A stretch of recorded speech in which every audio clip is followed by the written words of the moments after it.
right, we've got the recording, we've got the live transcript. Again, my name is Linda Wiley. I'm a doctoral student at Baker University and an associate at the National Center for Media Literacy, and I'm moderating your session today. Throughout the session, I'm going to be posting links to ELK's Discord channel and their YouTube channel. You can go there to find the session presentation materials and the session recordings.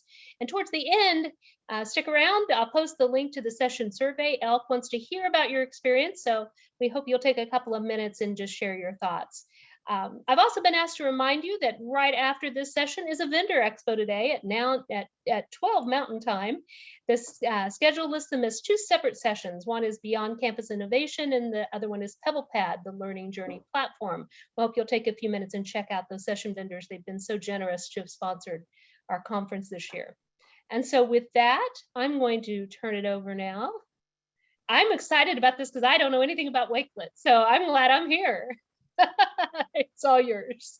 All right, thank you so much. Good morning, everyone, and thank you for being in this space together. I'm very honored to be able to share this tool that I will start off by saying I love sharing this story with everyone. That originally when I learned about Wakelet several years ago, because everything is sort of meshes all together because of quarantine, I was not into using it. Like, I had heard about it, people were trying to convince me, and I was like, yeah, no, I passed, because you know what tools I was working with were working for me, and it like helped with my workflow, and I was okay. So I was vehemently opposed to using Wakelet initially. However, I did while I was supporting a fellow colleague who was presenting on Wakelet, I decided, well, let me just go to her session. I'm going to be there to, be her cheerleader, be there to support her. And then she kind of shared a couple of things that as I was sitting there, I'm like, wait a minute, like no one ever said that part, or I wonder what that looks like if I did this instead. So as she was presenting, I like went on my computer and started doing my own thing and figuring out Wakelet for myself. And I loved it.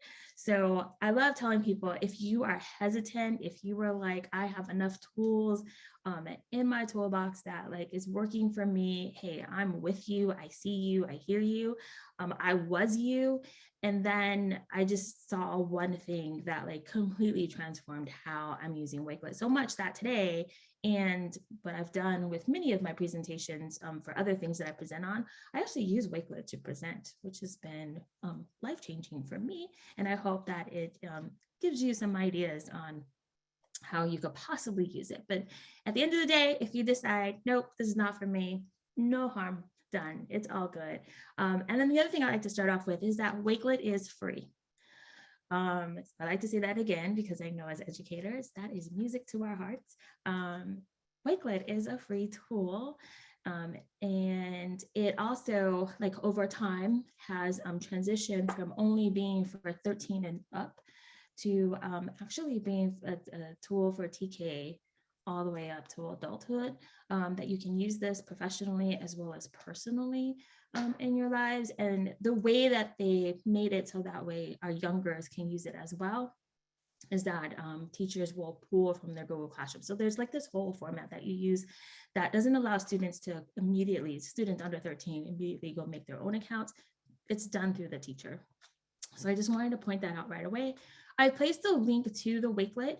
It is full of resources, but I wanted to give you first a background of what it looks like before you, jump on in. And then like I said, I'll give you some examples. You will have access to this Wakelet forever and ever. I update it occasionally. I go in to make sure that links are working, because sometimes when they update on their end, which they're constantly doing because they take feedback from teachers and from students, I like to go in and just make sure that links are still functioning, or they're still connected, or they haven't been messed up because maybe they've added some new safety feature to it. That's another thing too. Wakelet is wholeheartedly, all about digital citizenship. And part of what I do at my job, I am an instructional technology coach for a TK5 school. I've been in that position for 4 years, but I've been an educator for 22. So I've taught kinder for 2 years. I've taught first grade for 7 and fifth grade for 9. And what I do in my job now is not only support teachers and co-teach with them, but I also teach digital citizenship. So I meet with every class, 540 students total, every 2 weeks for 30 minutes. And so I'm a big Dixit person. And Wakelet does a great job of allowing my students to practice those skills as well.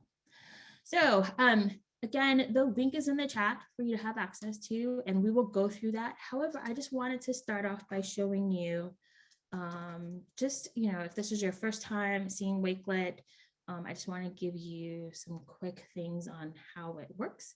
And then I will show you some ways that I've done this. So right now you see me in my accounts.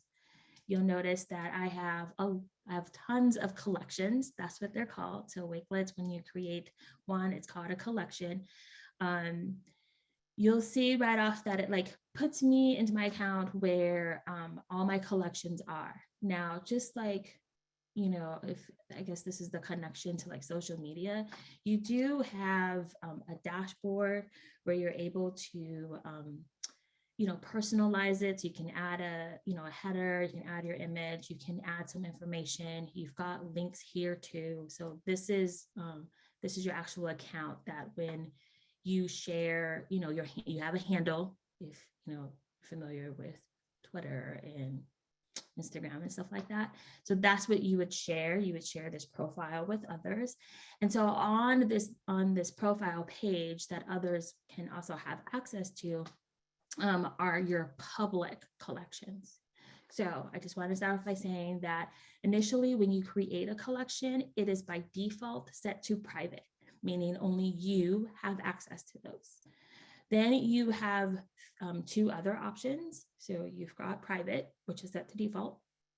You have unlisted, meaning that if you share that link with someone, they will be able to see your collection only because they have that link, and that collection will not show up on your profile page, which is what you see me doing at this moment, or see me showing at this moment.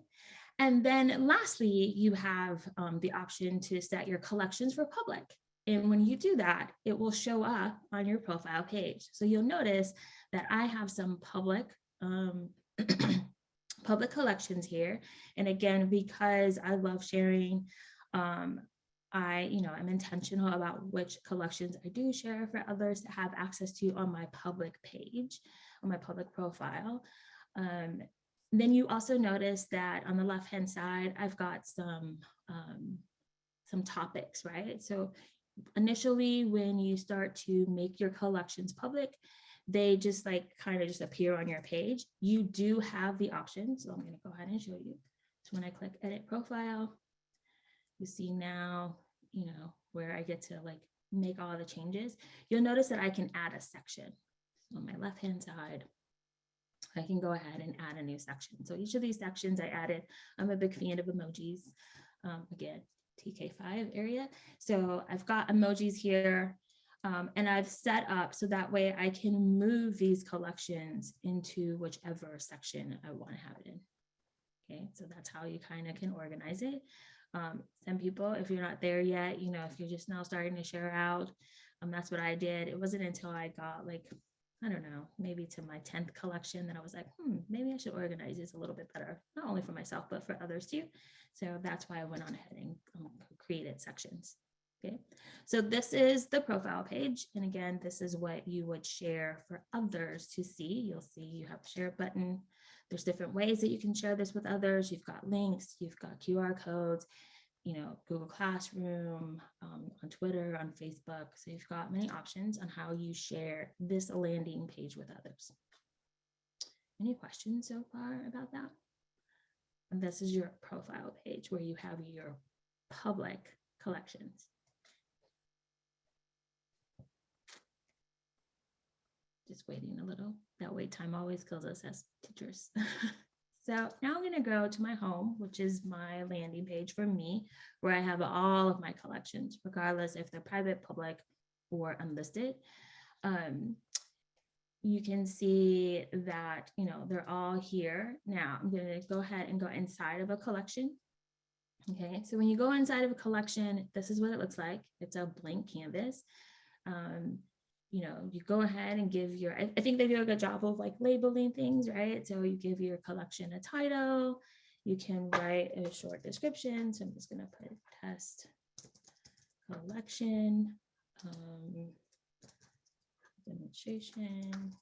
Okay, and you'll notice that in the top right hand corner, it automatically like starts to save everything that I do.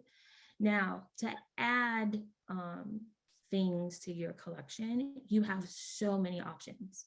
Okay, so this first one that's always like visible is for you to paste any web address. So you can bring in any link to a Wakelet collection.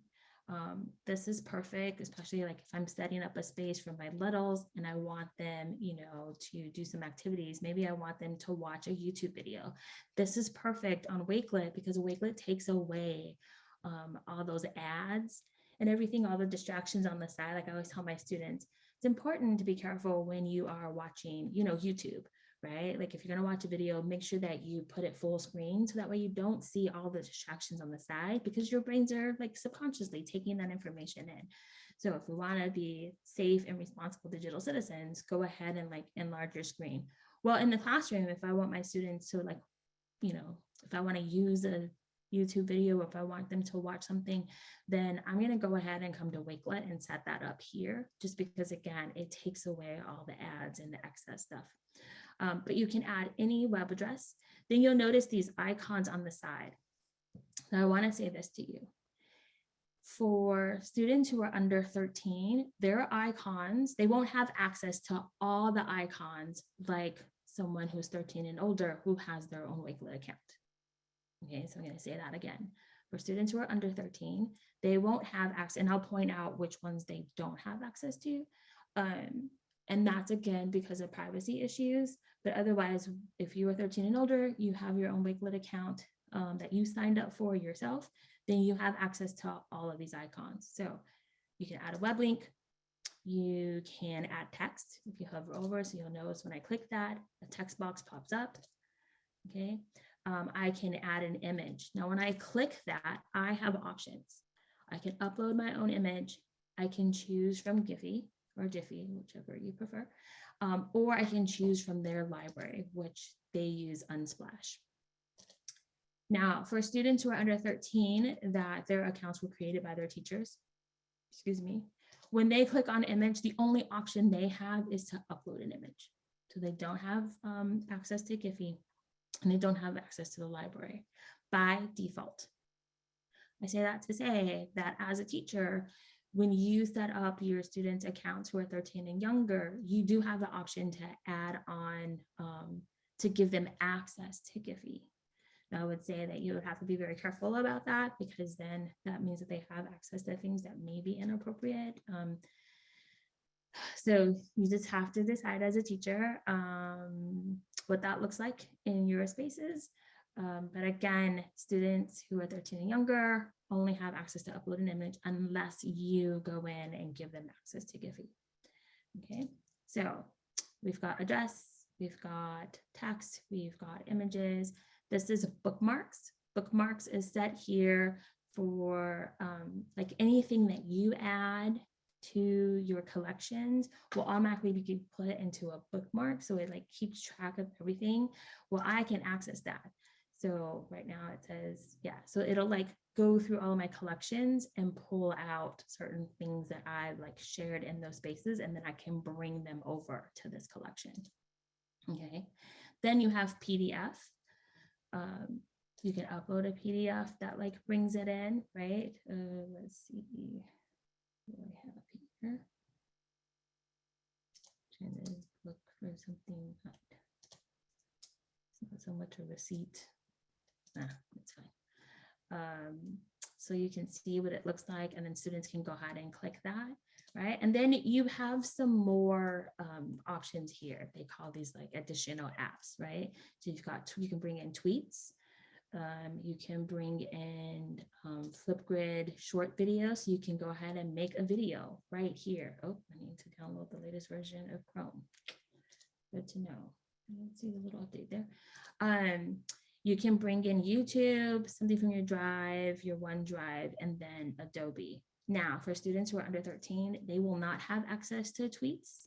They will not have access to YouTube, and they will not have access to Flipgrid videos. Just to let you know that.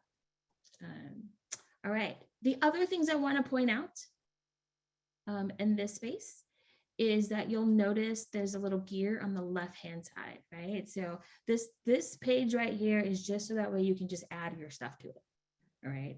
Add your links, add your whatever it is that you want to have in this collection.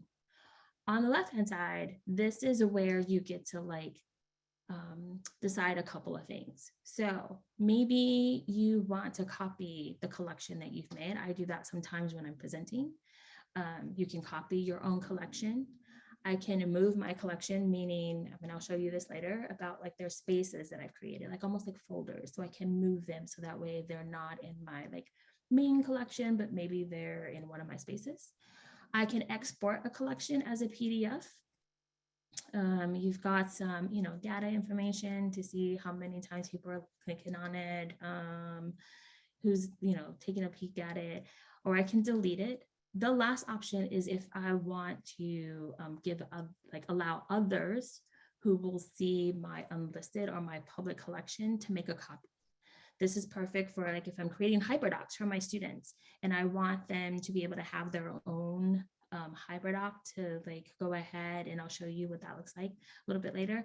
But turning that on allows others to then go ahead. There's like these 3 little buttons that I'll show you that then they can go ahead and copy your entire collection and then use it. I love doing this for templates that I'm sharing with others as well.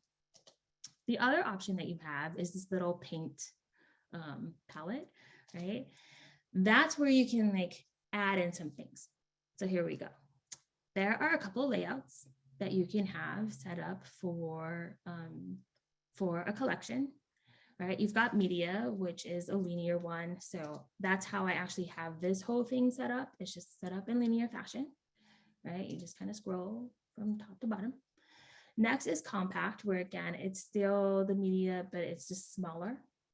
Okay, you've got grid where it's side by side. I'm really intentional about which layout I choose. So I use grid like if I am curating resources for my teachers or to share with others, and I'll set them up so that way they're side by side, because maybe I'll have wakelets inside of wakelets, which you can do that too. You can add collections inside of a collection, and I'll show you some examples of that. You can have mood board. I love using mood board when I am getting feedback from students, when I'm doing check-ins with them, when I'm like putting all kinds of resources there for people to access. The mood board I find is really great. So that way things are like right next to each other and you don't have to like do the long scroll through if it's media. And then the new one that just came out, I'm trying to remember when the column came out. It was just recently. Now you have columns. So that way it helps, again, organize a little bit better. So those are the different options for layout, right? The other thing too is, if you want to get fancy, you can add a cover image. So if I go back to my original one, here's my cover image. You'll notice that it's set up as a GIF. I actually love creating my covers in Canva or in Buncee. And then there's an extension that I use to make it a GIF.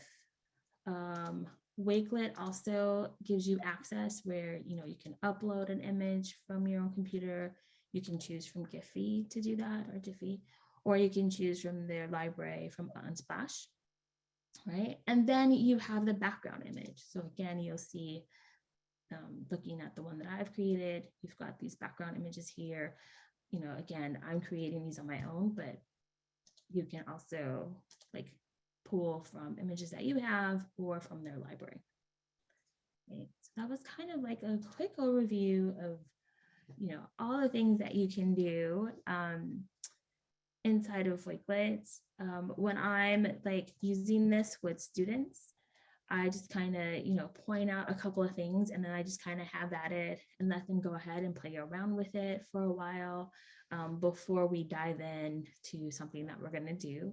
Like I tell my students, just click on all the buttons, and if it explodes, then not to click that button again. Kind of simple. You'll notice that there's never a time where I need to go and click save. They took away that. So anytime I do something new to this collection, like let's say, I'm just gonna type in YouTube, you'll notice that in the top right-hand corner, it says saving, and then it tells you that changes have saved. So that's nice that I don't, before we used to have to go and like click save. They took that away now, and they've added some coding that it goes ahead and adds for itself. The last thing I want to point out is sharing options. Okay, so there's a couple of ways that you can share. If I just want others to view my collection, okay, only they can see it. If I have links that are there, you can go ahead and click it. So kind of like the one that I shared with you so far, this is set up so that way you can only view it. There's links in here that I'll like point out to you that you can click on and look at other stuff and look at other collections. And I've also set up some so that way you are a participant, and I'll talk about that in a minute. But I just want to point out for the share collection, that is solely so that way others can see it. So right now, as I pointed out earlier, this new collection that I'm creating is automatically set to private, and you notice that there's no link there for me to access. Once I click on private, then I can change it to unlisted, meaning that I can share this link with others. They'll be able to see that Wakelet, but it will not be on my profile page. It will not be public for anyone to go and have access to. They actually need me to give them the link. The last part is then public, meaning that it will go, and I'll show you. I'm going to go to my profile page, and you'll see that collection pop up. It's going kind of slow right now. All right, so here is my profile page, and I'm going to scroll all the way down. So anytime, since I have sections, anytime that I make a new collection public, it automatically goes to the bottom. And here it is, right? So I can go ahead, I don't want to click it. I can actually move it. Go back to the bottom. I can actually go ahead and like, move it to one of my collections, so that way it'll be under a new section. But I'm going to take that away and make it private. Again, you can see, I just wanted to show you first, like all the options on how I can share that link, right? So that's just for people to view. The other option I have to share a collection is to make it collaborative, right? And it does what it says. It allows others to come into this space and then add stuff to it, okay? That has its own separate link for a collaborator. So I'm gonna show you what that looks like. I'm gonna copy that link. I'm gonna come in as a guest. So what happens is, as a collaborator, what you're able to do is only add. So you can't take away, you can't move around, you can only add some information. So it's kind of set up almost like in a Google Drive, or Google Drive kind of way, where it sets you up as an anonymous, whatever. But I'm just gonna type in. I love doing this initially with my students, where I'm just setting up collaborative spaces for them to go ahead and like, this is how I do my check-ins with them. Maybe I've put some options there, and I just want them to use the emojis to show me how I feel. So you'll see right here in the corner of everything that I've added to a collection, if I hover over the thumbs up, I've got some options on how I'm going to use those emojis there. I'm really intentional about how I use these. So a lot of times I'll set it up beforehand, and I'll say the thumbs, you're only going to use a thumbs up if you agree with it. You're going to use the heart if you love it. You're going to use the 100. I'll like come up with something. The light bulb, if you think it's a great idea. If you want to celebrate and you're like, yes, this is amazing, use that. Other times I might say only use a thumbs up, after reading everyone's response, only give a thumbs up to 2 of your peers who said something that was similar to what you said. Or I might say, use the light bulb for 2 peers who said something that was completely different from you, and that you didn't even think about that at all. Right. So otherwise, we live in a time where even our littles are so excited because all they want is the likes. Like, how many likes did I get? How many hearts did I get? And I always, in my class, they know that it's not what it's about anymore. We're being really intentional about how we use those emojis. So this is the collaborative space. And remember I told you that if you don't have an account, or for our littles, they don't have access to all the things to add. So this is perfect. I can show you what that looks like. They can add a link, they can add text. And when I click on text, it automatically opens to a box, right? So that's all.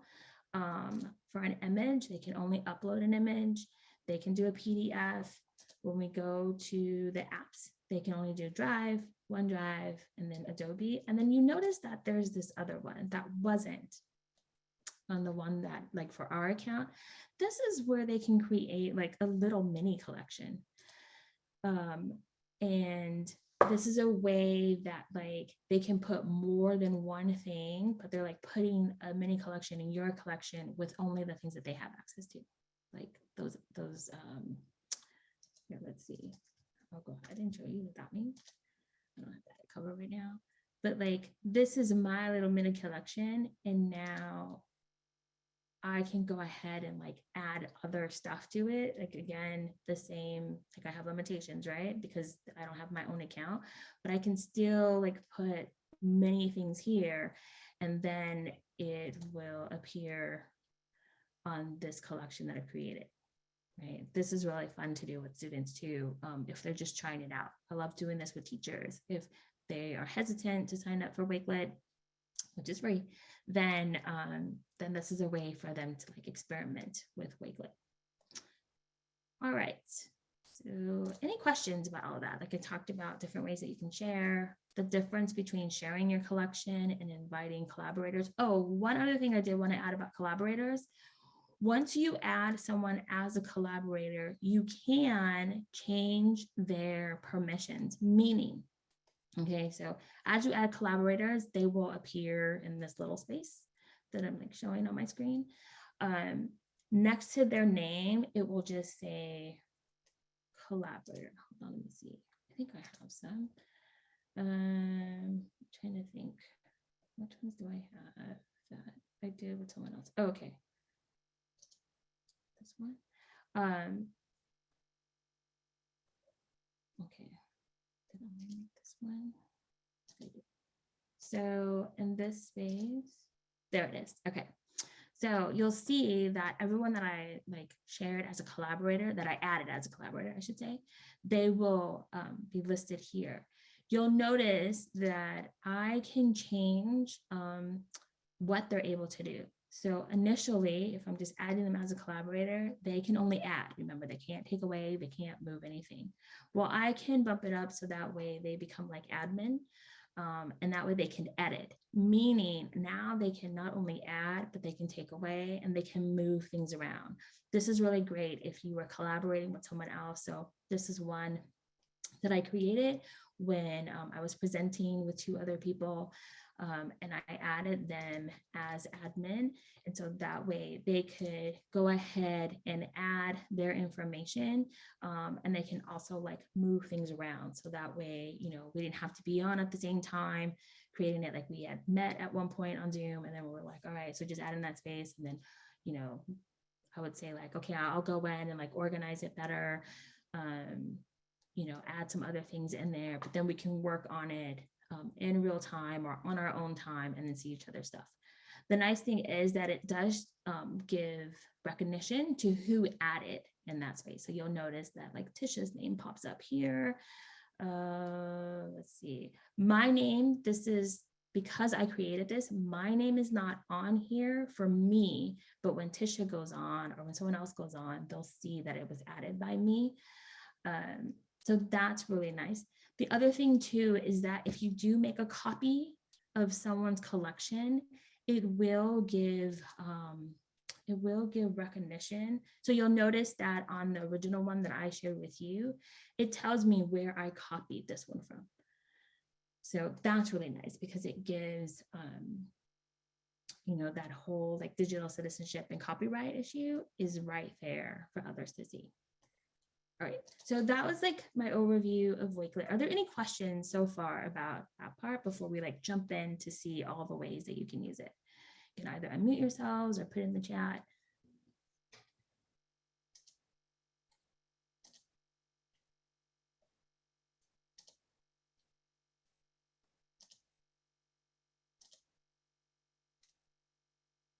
All right.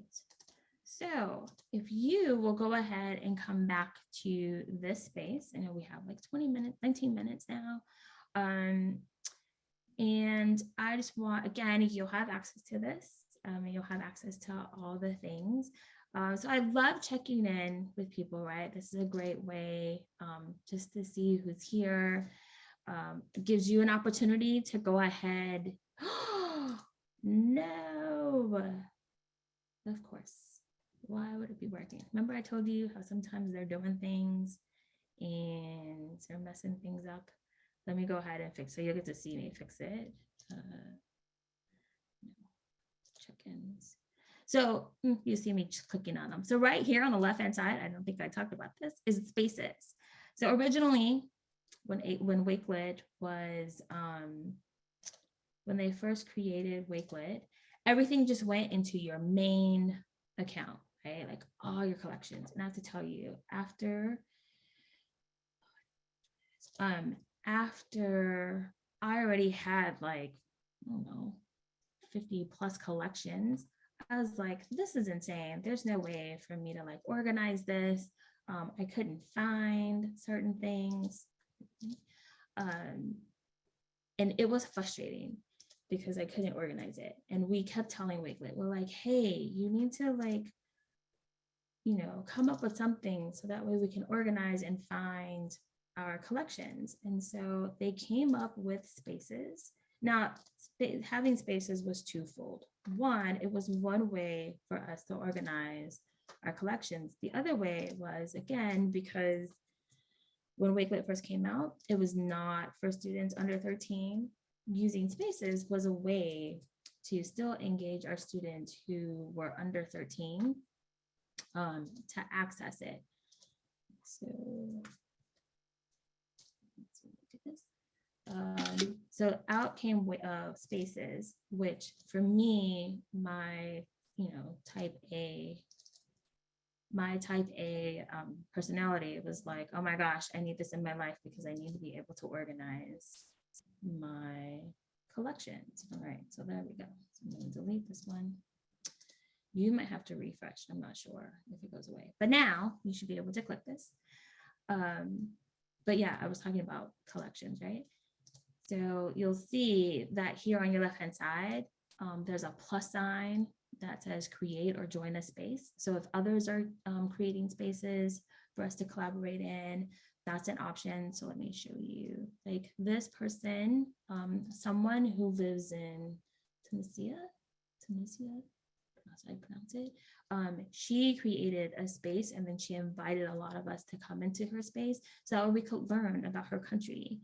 And you'll notice that I can also add create a collection in this space too. And so only those of us who have access to this, so you'll see that there's 14 members, can go ahead and add into the space. And we're the only ones who can see this information here.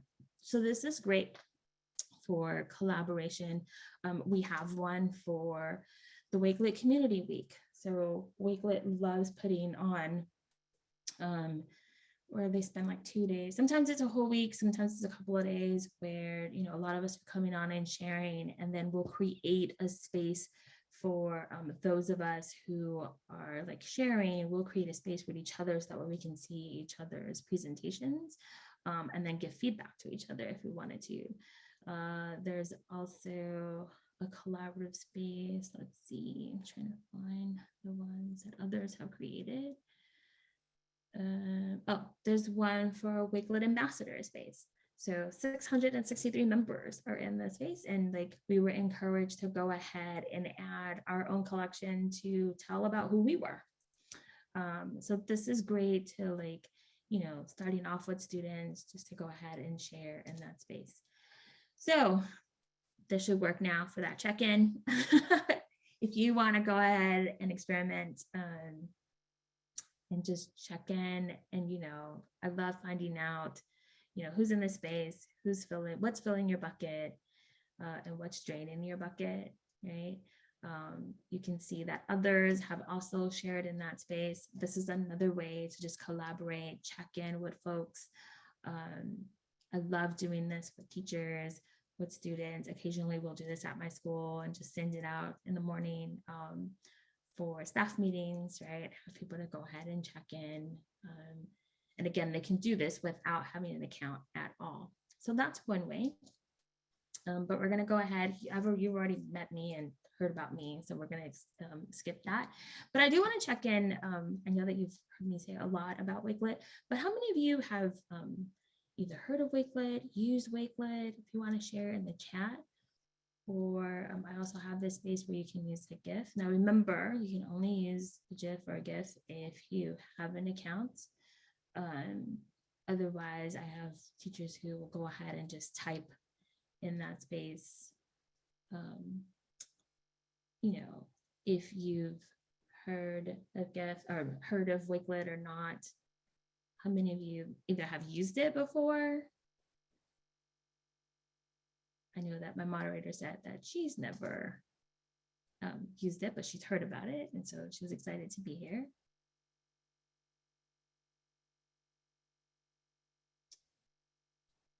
Oh, wait.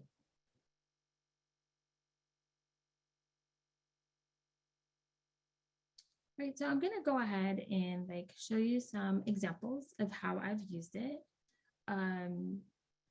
Another thing I love to point out is there is an extension, a Chrome extension for Wakelet. And so if you look up at my toolbar, let's see, it's not visible because I have so many. There is a Wakelet extension. I'm trying to find it now. There's so many.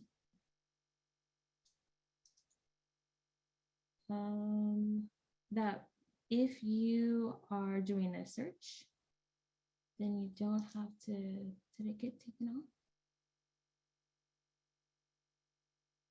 Huh. Okay, so my extension is gone. Let me find it. There it is. Oh, okay, so I'm gonna add it back, and there it is. All right, so let's say that I am looking up some resources. Maybe I went to NEH.gov and I'm looking up some information here that I want to save. Now, typically, I don't know if you're like me, I used to use my bookmarks on my computer, or I might do a copy and paste of links. But what's nice is that with this Wakelet extension that I've added, so you'll see there's a blue W, I could go ahead and click that. And what happens is it brings my Wakelet account there. And you'll notice that it captures an image from that website. It captures the title of it. I can add a description if I wanted to. And then I could go ahead and just immediately save this link into one of my collections. So this is perfect because, again, in my position, I have to curate resources a lot of times for my teachers. So instead of me doing this whole thing where I'm saving the bookmark on my computer, and then I have to go ahead and copy all of those links and then put it on the doc or share it out with teachers in an email, I can go ahead and create a collection right into Wakelet. And then all I have to do is share that Wakelet with teachers. So you go ahead and I can save it. The other cool thing too about that extension is that if you are on Twitter, there's also a W that once you add that extension, that Chrome extension, that let's say if I'm on Twitter, and again, I'm doing I'm in a doctoral program, and sometimes I go on to look for certain hashtags that I'm using for my papers, then what I could do is go ahead and click that blue W. And again, it brings my Wakelet account right in this space, and I can go ahead and save that tweet into the collections that I'm creating for resources that I need to access. The other way too that extension works is if you are on YouTube, it does the same thing there, where if I'm looking for a video, let's say I'm making searching for a better way to collaborate with your team. If I'm making a calm room, then I can go ahead and share. And one of my options is usually right up front is a Wakelet, and I can also share that into my Wakelet collection as well. So I don't have to like copy and paste and do all those things, but that extension works on YouTube, on Twitter, and then any links that I have there. So I always like to point that out. And then a friend of mine, Brett Dow, he went on ahead and created these like quick GIFs for that way you can see how it works and what it looks like in that space. Also, if you have if you get the Wakelet app on your phone, which I love doing too. If I'm at a conference in person and I'm like, I love taking notes on a Wakelet, and then I'm also like taking images. When I like want to share that image on my phone, I can share it immediately to my Wakelet collection in real time, and it like pops up as I'm like typing. So that's another way too that you can use it on your phone. These images are really good to show you how that works. Here's another way that I love using Wakelet. So once we went on quarantine, you know, I wanted to like, how do we keep up with like all the professional development that was happening over the summer? Thank you. And so here's one that like I need to work on this summer soon, but here's a Wakelet collection that I just curated different PDs for my teachers to go ahead and access, whether they were free or paid. Most of them were free because we were in quarantine, but I went on ahead and divided them up by months. And so this is where a Wakelet is inside of a Wakelet. So they could go ahead and click on it, you know, for that month to see which opportunities were available for them. And this is where I use the mood. Remember I talked about the mood layout. So that way you could see a lot of the information faster. And I like link them all here, and then teachers could go ahead and click on them and participate. And so I did that for every month. Right. And then there's also any webinars that I received, or if teachers have received any webinar recordings, I could go ahead and add in that space as well. And then there was always a reflection form for teachers to go ahead and fill out. So that way they could keep up with all that they were doing, and it would automatically go to our admin for admin to process. So that's another way to just, you know, curate professional development. I did it specifically in the summertime for my teachers. And so, you know, I did it for 2020, 2021, and I need to start curating a new one for 2022. This is the way that really got me with Wakelet, was to use this for newsletters. So part of what I do as a TAC coach is I create a newsletter every Friday, and I share it with my teachers, and I also share it on Twitter for others to access as well.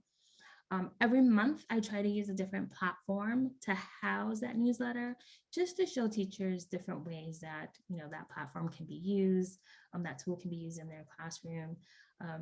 I've also started creating newsletters, again, because I meet with every class at my school every 2 weeks, that I've started creating, or my students have started creating newsletters using Wakelet to talk about the things that they're learning in our digital citizenship class. So that's perfect, where I add all the students who are going to work on the newsletter for that week, add them as collaborators, and they can all work together in that space. So you can see that I've set it up as media, as a media layout. There's information. I can add links inside of the text, add images. And so I always try to like point out 3 things, just kind of keep it short and sweet for teachers to access. But using newsletters is what kind of like won me over when I went to the session to learn about Wakelet. And then I also give you, you know, access to other newsletters to see the different ways that I use other platforms. Have you seen anyone using Wakelet itself as a digital escape game? Yes, Randall, that is amazing. So I have not used it, but I have seen others do that. And good question. So I didn't point this out, but you can explore other public Wakelets. And actually, if you go to search, you could probably type in digital escape room. But I have seen others do that. And you'll see some examples here. So that's something else. Thank you for pointing it out, because I forgot to show about the search. So if you go on search, you can actually look for other examples. that are public for others to use. And the other thing too is if you are someone who's on social media, especially on Twitter and Instagram, Wakelet is huge on there. If you like put that question like, hey, I'm looking for this, has anyone done this in Wakelet? Someone will respond to you and probably have an example of that. But yes, I've actually seen that happen. I just not created one myself. Thank you for that question, Randa. So just, I know we have 4 minutes left. So I've demonstrated how I use it for my notes. When I'm at a conference, this is cool too. If let's say you're sending a team to a conference, and I know sometimes people use Google Docs to go ahead and curate, links that they're getting from the presentations. I love using Wakelet, and I'll create a collection, share that, and add everyone as an admin in that space. And then we're all taking notes. I've even created like a template that's there for others. Again, remember I said like you could go in and have access to that template. You would click, you would click the 3 dots to go ahead and then make a copy of this, but this is kind of like a layout to show how you can set up that space for you and others to use at conferences or PDs. Using it as choice boards. That's an example here. Earlier, I pointed out that you can do columns. So this is where for Digital Citizenship Week at my school, I set up a collection and I use columns. So that way students and parents and teachers could see what activities were available each day for them to choose from, creating videos. I even created videos and stuff like that. You've got creation of tools. I talked about that earlier. Something I love pointing out to people is that when I do curations for different topics, I put a Wakelet inside of a Wakelet because I want to organize those resources for teachers so they can access books, events. But one thing I love to add at the bottom is instead of it being just a collection that people can see, I create a collaborative space for teachers to go ahead, and if they have a resource that they want to share, they can put it in that space, and then I will go ahead and move it to the collection where it belongs. So I always advise people, always create a space too for other teachers to add content and how often. Good question. So the question is, how do you know who is accessing your content and how often? There is an activity in data. Oh, it's under maintenance right now. So usually when you in your collection click that gear and do activity, click on activity and data, it will show you like how many clicks.